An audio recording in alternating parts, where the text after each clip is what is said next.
ना जाने ऐसा क्या हुआ है कि हर्षाचार्य अपनी इस राह को छोड़ दी। मैं ही मेरे मान सम्मान के लिए नहीं बोलूंगी तो फिर कौन बोलेगा। महाकुंभ के टाइम पे लोगों ने मेरे बारे में बहुत बकवास की। जो कुछ कहते हैं ना, छोटे मोटे इन्फ्लुएंसर होते हैं और वो अपने वीडियोस को वायरल करने के लिए कुछ भी बोल के बना देते हैं। इस बार ऐसा कुछ भी हुआ जिससे मेरी रेपुटेशन, मेरी इमेज डाउन हुई तो मैं सबको कोर्ट में खड़ा करूंगी। इस बार मैं बर्दाश्त किसी को नहीं करूंगी। बेबाक अंदाज में आप हर सवाल का जवाब देती थी। अब मैं ज्यादा बेबाक तरीके से रखूंगी। बहुत सारी चीजें अपने ही धर्म में हो रही है।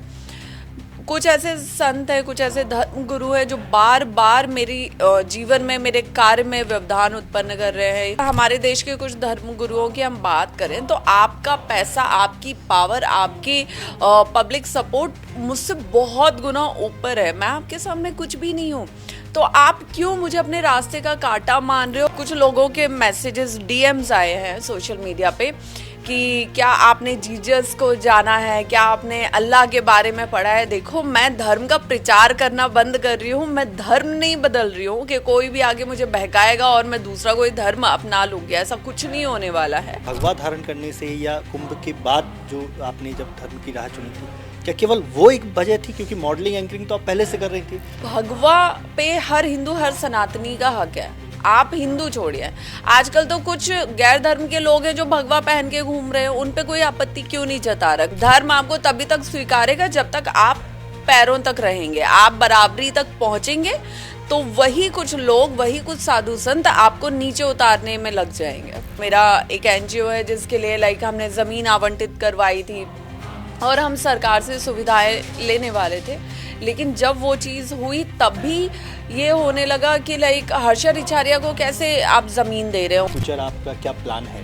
क्योंकि आपने कहा कि मैं धर्म का प्रचार छोड़ रही हूँ। जेल से निकल के आऊंगी तो और ज़्यादा मेरे लिए बातें उठेंगी। तब कोई ये नहीं जानेगा कि ये जेल क्यों गई थी, इसे किसने भेजा था। साथ नहीं दे रहे हैं तो कम से कम मेरे रास्ते पे कांटे मत बिछाइए।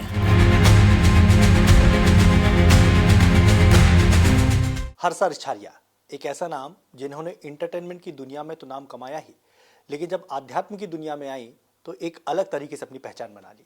लेकिन अब ना जाने ऐसा क्या हुआ है कि हर्षा रिछारिया अपनी इस राह को छोड़ रही हैं। जबलपुर पहुंची हैं हर्षा रिछारिया। प्रयागराज महाकुंभ में तो हमारी मुलाकात हुई थी और उस दौरान आपने पूरे देश में ही एक अलग माहौल बना लिया था। आपके जो वीडियो थे, आपकी जो चर्चाएं थी, आपकी जो बातचीत थी, बेबाक अंदाज में आप हर सवाल का जवाब देती थी। अभी क्या आपके मन में चल रहा है और क्या आपके विचार हैं? मुझे लगता है कि पहले मीडिया ने जो हमेशा बोला है कि मैं बेबाक तरीके से अपनी बात रखती हूँ, मुझे लगता है अब मैं ज़्यादा बेबाक तरीके से रखूँगी। क्योंकि अभी तक ये था कि अगर कोई अपमान कर रहा है, कोई अनादर कर रहा है, कोई कुछ गलत बोल रहा है तो मैं उनको अवॉइड कर देती थी और मैं शांत बनी रहती थी। लेकिन क्या होता है कि शांति की भी एक सीमा होती है, आपके अपमान को बर्दाश्त करने की भी एक सीमा होती है। तो अब वो सीमा क्रॉस हो गई। अब मुझे लगता है कि अब मुझे, अगर मैं ही मेरे मान सम्मान के लिए नहीं बोलूँगी तो फिर कौन बोलेगा। तो वो चीज़ें हुई है। और हालांकि जो विरोध स्टार्ट हुआ था, शुरू हुआ था महाकुंभ से, वो तब भी उसका सर पैर नहीं था, कोई सेंस नहीं था। आपने सिर्फ एक लड़की को टारगेट कर लिया था, कुछ संतों ने, कुछ धर्म गुरुओं ने। तो उसके बाद हमारे यहाँ का कल्चर कैसा ना, हमारे देश का, कि अगर किसी का कोई विरोध हो रहा है तो बाकी जब समाज तक वो बात पहुंचती है ना, तो बिना उसकी सच्चाई जाने एक होड़ लग जाती है उसी बात को और बढ़ाने की। ये भूल जाते हैं उस लड़की पे, उसके परिवार पे क्या बीत रही होगी, वो लोग किस मेंटल स्टेटस से गुजर रहे होंगे। बस लोग अपने टीआरपी के लिए, अपने मसाले के लिए कुछ भी बोलने लगते हैं। अब जब ये विरोध बार बार हुआ, मेरे हर काम में हुआ। और अभी मैं बताऊं कि मुझे ये नहीं है कि गैर धर्म से कुछ हो रहा है, क्योंकि बहुत सारी चीजें अपने ही धर्म में हो रही है। कुछ ऐसे संत है, कुछ ऐसे धर्म गुरु है जो बार बार मेरी जीवन में, मेरे कार्य में व्यवधान उत्पन्न कर रहे हैं, मेरी लाइफ में कठिनाइयां पैदा कर रहे हैं। तो उससे मुझे दिक्कत हो रही है। अगर किसी को मैं पसंद नहीं हूँ, ठीक है, आप मत रिश्ता रखिए, मत बात कीजिए, मत मेरा चेहरा देखिए, लेकिन आज अगर देखा जाए, अगर हमारे देश के कुछ धर्म गुरुओं की हम बात करें, तो आपका पैसा, आपकी पावर, आपकी पब्लिक सपोर्ट मुझसे बहुत गुना ऊपर है। मैं आपके सामने कुछ भी नहीं हूं, तो आप क्यों मुझे अपने रास्ते का कांटा मान रहे हो, और क्यों मेरे ही रास्ते में इतने कांटे बिछा रहे हो कि बार बार मुझे दिक्कतें हो रही है।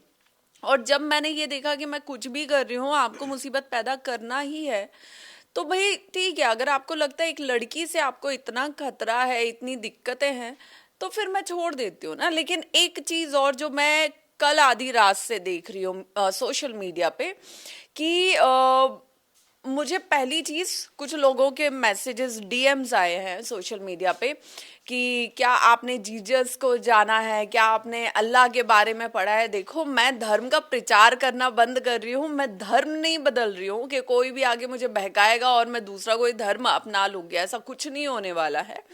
और महाकुंभ के टाइम पे लोगों ने मेरे बारे में बहुत बकवास की, जो कुछ कहते हैं ना, छोटे मोटे इन्फ्लुएंसर होते हैं और वो अपने वीडियोस को वायरल करने के लिए कुछ भी बोल के बना देते हैं। इस बार ऐसा कुछ भी हुआ जिससे मेरी रेपुटेशन, मेरी इमेज डाउन हुई, तो मैं सबको कोर्ट में खड़ा करूंगी। इस बार मैं बर्दाश्त किसी को नहीं करूंगी। आप कह रही हैं कि कुछ धर्म गुरुओं, कुछ साधु संतों के द्वारा, तो क्या आप खुल के नाम बताएंगे कि कौन ऐसे लोग हैं? क्योंकि बहुत सारे साधु संत ऐसे भी थे जो आपके साथ खड़े रहे, जिन्होंने आपका हर पल साथ दिया, हर विवाद में आपके साथ रहे। जो नहीं थे, क्या उनका नाम आप ले पाएंगे? नाम बताइए, मेरे साथ उस समय कौन था? आपको कोई नाम याद है जो एक दो पल के लिए मीडिया के सामने आए भी कि नहीं ये हमारी बेटी है, हम इनके साथ हैं, अगले ही पल वो अपनी बातों से भी मुकरे हैं, अगले ही पल उन्होंने अपने कदम भी पीछे लिए हैं। तो आपका कहना है कि इस दौरान कोई भी बड़ा साधु संत या बड़े जो लोग थे वो आपके साथ नहीं रहे? मुझे लगता है अगर मैं कुछ की बात करूं तो कुछ मेरे साथ है, लेकिन कोई भी कभी खुल के सामने नहीं आना चाहता है। उनको लगता है कि अगर वो खुल के सामने आएंगे तो विवाद पैदा हो जाएगा, कंट्रोवर्सी हो जाएगी, और जो मेरे अगेंस्ट है वो उन पे हावी हो जाएंगे। इस वजह से कोई मेरा साथ नहीं देना चाहता है। दूसरी चीज कि मतलब इस चीज में इतनी, अभी जैसे किसी भी कार्यक्रम में, मैंने एमपी में भी देखा, मैंने यूपी में भी ये चीज एक्सपीरियंस की है, किसी भी बड़े कार्यक्रम में मेरा नाम जाता है कि हर्षा रिछारिया को बुलाना है, तो तुरंत मुझे ये सुनने को आता है, एमपी में भी मेरे साथ 4-5 बार ये हो चुका है, तुरंत ये सुनने में आता है, अरे हर्षा रिछारिया, उनका नाम तो कॉन्ट्रोवर्शियल है, उनके नाम से तो कॉन्ट्रोवर्सी बहुत हो चुकी है, हम उनको नहीं बुलाएंगे अपने कार्यक्रम में। मैंने कौन सी कंट्रोवर्सी की? अगर एक लड़की कहीं बैठी है, उसके बैठने से उसको वायरल कर दिया और फिर उसी के नाम को उछाल के उस पे कंट्रोवर्सी कर दी बिना उसके कुछ बोले, तो इसमें उसकी क्या गलती है? तो इसका भुगतान, जो कंट्रोवर्सी हुई है ना, मतलब मेरे बिना कुछ बोले, उसका भुगतान मैं भुगत रही हूँ। क्या आपको लगता है कि क्या केवल भगवा धारण करने से या कुंभ के बाद जो आपने जब धर्म की राह चुनी थी, क्या केवल वो एक वजह थी? क्योंकि मॉडलिंग, एंकरिंग तो आप पहले से कर रही थी, सोशल मीडिया तो आप पहले से थी। देखिए, मैं मॉडलिंग कर ही नहीं रही थी। मैं बार बार इस चीज को मीडिया में अपनी बात रख रही हूँ क्योंकि यहीं से सारी प्रॉब्लम क्रिएट हुई है। मैं मॉडलिंग कर ही नहीं रही थी। अगर मेरी कुछ फोटोज के उस पे आप ये जज करेंगे कि ये मॉडलिंग कर रही थी, तो फोटोशूट तो हर कोई कर रहा था। आप इस तरह डिक्लेयर नहीं कर सकते कि ये मॉडल है। मैं एंकरिंग करती थी, मैं एक्टिंग करती थी, और आप उसको बोलिए, उसको नहीं बोल रहे, लेकिन वो मॉडल हर्षा का टैग सब देने को रेडी है, तो ये गलत है। तो मैं मॉडलिंग नहीं करती थी, मैं एंकरिंग करती थी, और मैंने लाइफ का बहुत अच्छा टाइम जिया है एंकरिंग करते हुए देश विदेश में।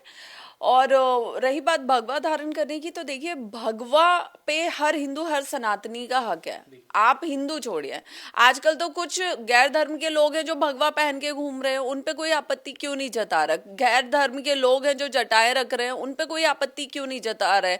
गैर धर्म के लोग हैं जो मीट, मांस, मदरा का सेवन कर रहे हैं और जटाएं भी रख रहे हैं, रुद्राक्ष भी पहन रहे हैं, चंदन भी लगा रहे हैं, उन पे कोई आपत्ति क्यों नहीं जता रहा है? आपको इस एक साल में क्या ऐसा महसूस हो रहा है कि क्या वजह थी? क्या केवल आप एक एंकर, बतौर एंकरिंग या फेमस फेस थी, इसलिए आपको टारगेट किया जा रहा है? या एक साल में आपको क्या महसूस हुआ कि कौन सी ऐसी बात है जो आपको ही केवल टारगेट करके किया जा रहा है? देखिए, मुझे लगता है कि कहीं ना कहीं इस पुरुष प्रधान देश में हमारा धर्म आज भी, हमारे कुछ धर्म गुरु, हमारे कुछ धर्म के लोग, वो आज भी इस चीज को मानते हैं कि इसमें आगे बढ़ने का हक सिर्फ एक पुरुष को ही है।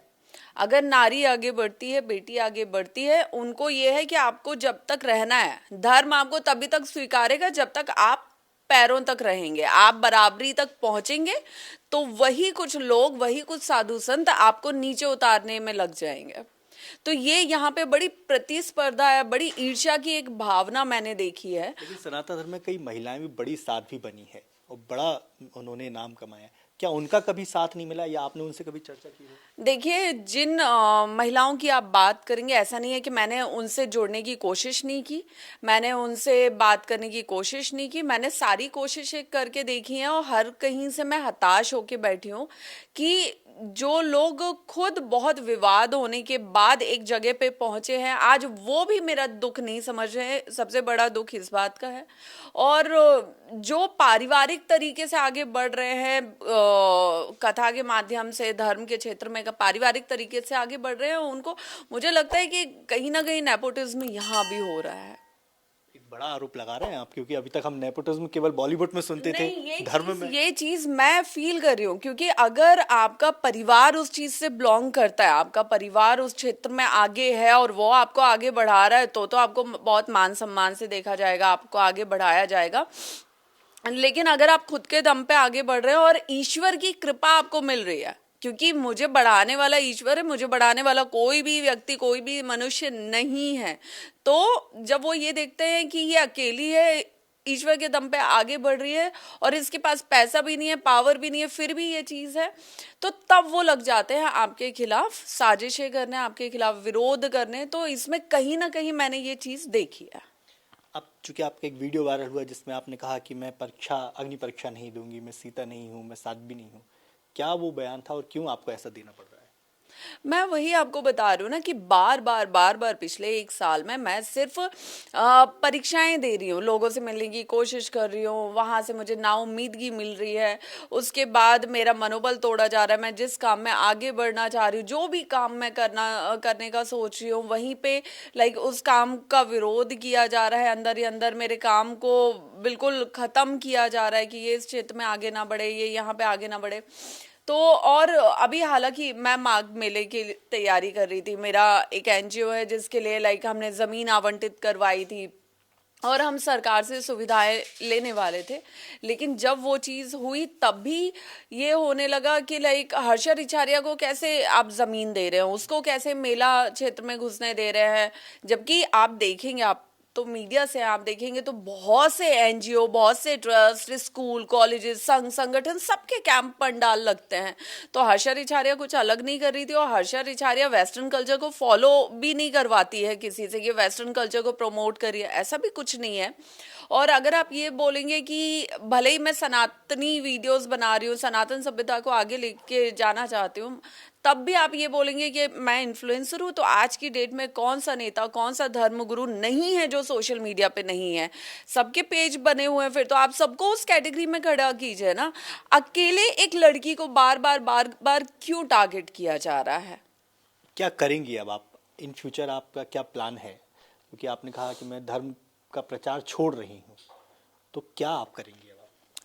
देखिए, हो सकता है कि हालांकि मैं बड़ा सुबह से दुखी भी हूँ, क्योंकि मुझे इतने सारे भाई बहनों के, इतने सारे लोगों के, और मुझे लगता है आउट ऑफ इंडिया से भी मुझे बहुत सारे मैसेजेस, डीएम्स आ रहे हैं कि दीदी आप ऐसा मत कीजिए, आप करेंगे तो हमारा भी मनोबल टूट जाएगा, हम जो आपकी वजह से आस्था से जुड़ रहे हैं, सब चीज़ें वो कहीं ना कहीं हम भी टूटेंगे, हमारी भावना को ठेस पहुंचेगी। तो वो भी देख के सुन के बड़ा बुरा लग रहा है। लेकिन एट द एंड ये लड़ाई मुझे ही लड़नी है। कुछ लोग बोल रहे हैं कि भाई और भी लोग रहते हैं जिन पे केस हो जाते हैं, उनको कोई फर्क नहीं पड़ता, आप इतनी जल्दी ना उम्मीद हो गई। तो भाई कहीं ना कहीं लड़कियों के लिए ये चीज टफ होती है। आज मैं अगर जेल चली जाऊंगी ना, तब और ज्यादा जब जेल से निकल के आऊंगी तो और ज्यादा मेरे लिए बातें उठेंगी। तब कोई ये नहीं जानेगा कि ये जेल क्यों गई थी, इसे किसने भेजा था, क्या होगा। तो बहुत फर्क पड़ता है। तो आने वाले टाइम में पहली चीज, अगर मैंने जिस दिन मैं धर्म का प्रचार छोड़ूंगी उस दिन के बाद मैं शायद एक विरोधी मानसिकता के साथ यहाँ से जाऊंगी, क्योंकि मैं होता ना कि आपका ही धर्म से अगर भरोसा उठ जाए तो फिर आप उसका उतना मान सम्मान कर ही नहीं सकते हो। उन कुछ धर्म गुरुओं की वजह से मेरी नज़रों में तो लाइक सबका महत्व खत्म हो जाएगा। तो उसके बाद आप मुझे एंकरिंग और एक्टिंग में ही देखेंगे। अभी आप माघ मेला प्रयागराज भी जाने की तैयारी? जी जी, मैं 17 तारीख को प्रयागराज पहुंचूंगी। 18 तारीख को मौनी अमावस्या का स्नान वहां करके हर हर महादेव बोलूंगे। लेकिन एक सवाल अभी भी ये उठता है, मेरे जहन में भी उठ रहा है और जो आपको सुनेंगे सबके जहन में, कि सनातन किसी एक व्यक्ति या किसी एक बड़े संत के भरोसे नहीं रहता। सनातन एक ऐसा है जो चला जा रहा है। अगर आपको किसी का सहयोग नहीं मिल रहा है, अगर आप कोई बड़ा संत आपका मदद नहीं कर रहा है, अकेले राह चलने में आपको कहाँ परेशानी हो रही है? क्योंकि धर्म, एक हिंदू धर्म या सनातन धर्म तो ऐसा है जिसके लिए आपको किसी बड़े नाम की जरूरत नहीं है। बिल्कुल, आपने बहुत अच्छी बात बोली कि मुझे किसी की ज़रूरत नहीं है, और यही सोच के मैं अभी तक कर रही थी कि मुझे, अगर मैंने आपको बोला ना कि अगर किसी को मेरा साथ नहीं देना है, किसी को मेरा चेहरा नहीं देखना है, तो आप मत दीजिए साथ, कोई बात नहीं। क्योंकि मैंने भी ऐसी कोई गलती नहीं की है जिसके लिए मैं बार बार किसी के सामने हाथ जोड़ के पहुंच जाऊंगी, मुझे माफ़ कर दो। पहले मुझे मेरी गलती तो पता हो कि मेरी गलती क्या है, तो मैं माफ़ी मांगूं। और सनातन धर्म किसी एक का नहीं है, ये सबके होने से चल रहा है। सब एक एक लोग, जो कहते हैं ना कि बूंद बूंद से सागर भरता है, वैसा ही धर्म का होता है। लेकिन क्या है कि आप साथ नहीं दे रहे हो, कोई बात नहीं, लेकिन जिस रास्ते पे मैं आगे बढ़ रही हूँ या कोई चीज मैं करना चाह रही हूँ, कम से कम ये तो मत करो कि वो आगे ना बढ़ पाए, उसका ये काम रोक दो, किसी से कॉल करवाओ कि नहीं उसको वहीं के वहीं रोक दो, उसको ये मत करने दो, किसी कार्यक्रम में बोलो कि नहीं हर्षद रिछारिया को नहीं बुलाना है, उसका नाम ऐसा है वैसा है। तो इतना तो मेरे लिए मत अपने मन में जहर घोल के रखो। और मुझे लगता है कि आज जो सवाल मुझसे हो रहे हैं वो कुछ संतों से होना चाहिए, जिनकी वजह से आज मेरी ये मानसिकता हुई है। क्योंकि आज यहाँ पे धर्म की एक बेटी की हार नहीं है, उसकी आस्था की हार नहीं है, ये बहुत युवाओं की आस्था की हार होगी। एक आखिरी सवाल, अगर कोई समझाता है, कोई आपको वापस बुलाता है, तो क्या आप अपना फैसला वापस ले सकती हैं? देखिए, मेरा अगेन मैं यही बोलूंगी कि मुझे बस, आप अगर साथ नहीं दे रहे हैं तो कम से कम मेरे रास्ते पे कांटे मत बिछाइए। मेरा सिर्फ वो है, मैं इतनी काबिलियत मेरे ईश्वर ने मुझे दी है कि एक दिन कहीं ना कहीं मैं सबको जितना हो सकेगा मैं उतने लोगों को साथ में लेके चलने का सामर्थ्य रखती हूँ। लेकिन मुझे बार बार अपने ही कुछ धर्म गुरुओं के उसमें जाना पड़े, उनका विरोध करना पड़े या उनके विरोध का शिकार होना पड़े, मैं बार बार वो नहीं करना चाहती हूँ। वापस आने का रास्ता आप खोल के रखेंगे हमेशा? कोई कहे देखते हैं, पहले धर्म गुरुओं का हम विचार देखते हैं कि वो क्या सोच रहे हैं, वो क्या करने वाले हैं। उसके बाद, क्योंकि ये सारी जड़ तो वहीं से शुरू हुई है, तो पहले उनकी बात देखते हैं। बहुत बहुत धन्यवाद विस्तार न्यूज़ से बातचीत करने के लिए। तो ये थी हमारे साथ हर्षा रिसारिया जी, जिन्होंने अब फैसला ले लिया है कि वो इस राह पर नहीं चलेंगे। कैमरामैन रविंद्र साथ, दुर्गेश कुमार, विस्तार न्यूज़।